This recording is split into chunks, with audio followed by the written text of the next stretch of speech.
Time to know the news of the week. I am Hannah Tabios. This is the MB Rundown.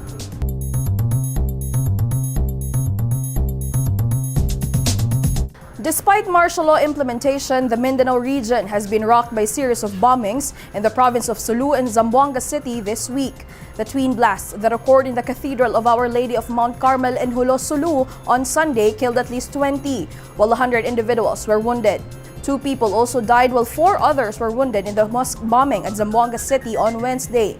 The authorities are now conducting a thorough investigation on the cases. Meanwhile, Malacanang vowed to hunt down the real perpetrators. Thousands of volunteers from multi-sectoral groups and government agencies have teamed up for the launch of the massive Manila Bay cleanup drive last Sunday.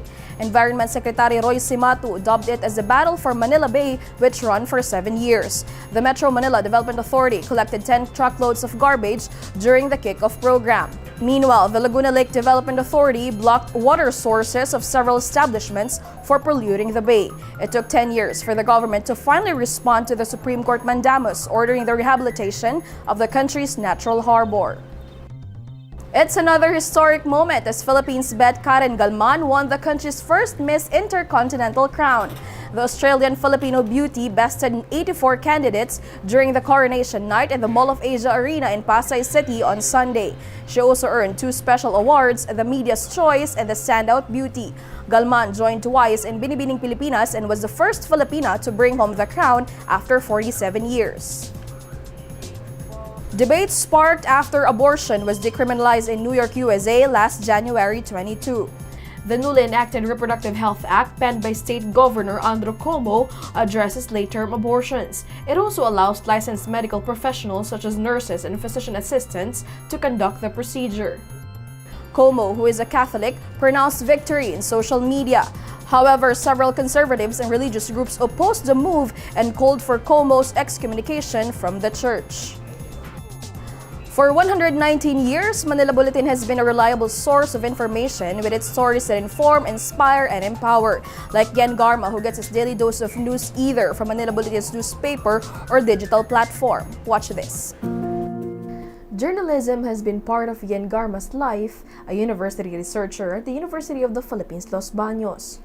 As young as 3 years old, he started using newspapers as source of information. Na-amaze lang ako nung bata ako. And then later, nagtuloy-tuloy na siya na talagang I made a habit of reading,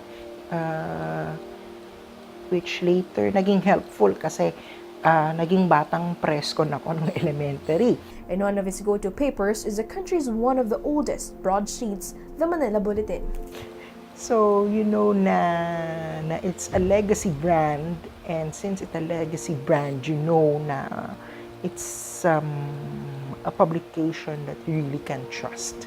For him, reportage and diversity of opinions are factors on why he has trusted the news source over the years. Putting things into context is something na mas na-appreciate ko ngayon with MB, especially when it comes to the Sunday issues, and dati no, meron pang focus features.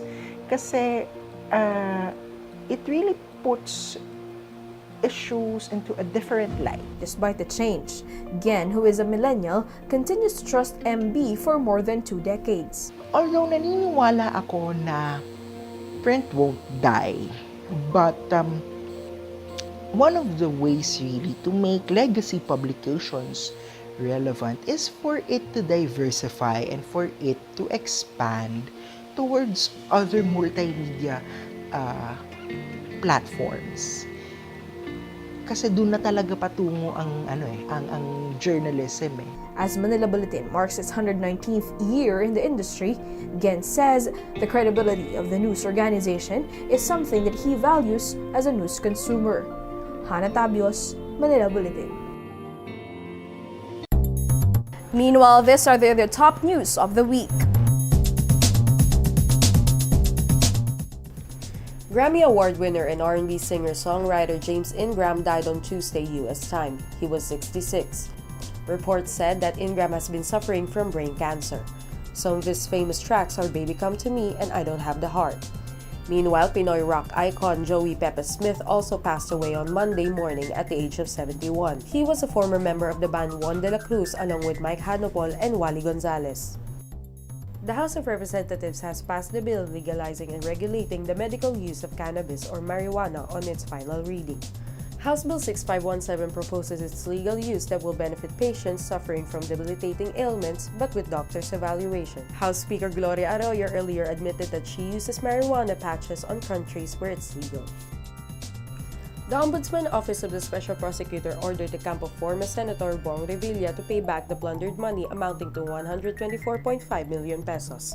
Prosecutors are now running after Revilla, who filed a motion for execution of judgments for his civil liability. This is to ask Revilla to return the money to the National Treasury despite being acquitted recently. Let's take a quick recap of MB Rundown for today, February 1. Series of blasts occur in Mindanao this week despite martial law implementation.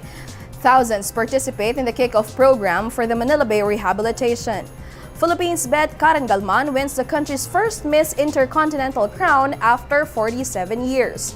Debates spark after abortion has been decriminalized in New York City. And a man tells the MB Rundown why he prefers the 119-year-old Manila Bulletin for news. And that's the MB Rundown. I'm Hannah Tabios.